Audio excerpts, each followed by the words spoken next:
ওযু করে সিজদায় লুটিয়ে পড়ে চোখের পানি ছেড়ে আল্লাহরে পাপের স্বীকৃতি দেন। আল্লাহ, এমন কোন জুলুম নাই, গুনাহ নাই আমি করি নাই, সগীরা কবিরা জেনে না জেনে ইচ্ছায় অনিচ্ছায় শিরকি বেদাতি সব গুনাহ করেছি। আল্লাহ, আকাশের নিচে জমিনের উপরে আমার চেয়ে বড় গুনাহগার আর কেউ না।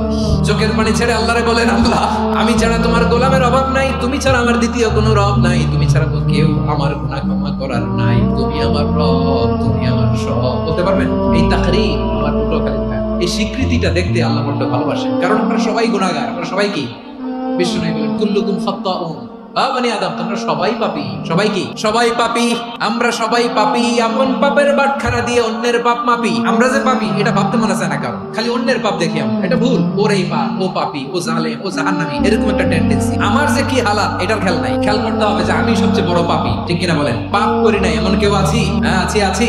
কেউ না জানলেও জানে কি আমার পাপের ঘটনা?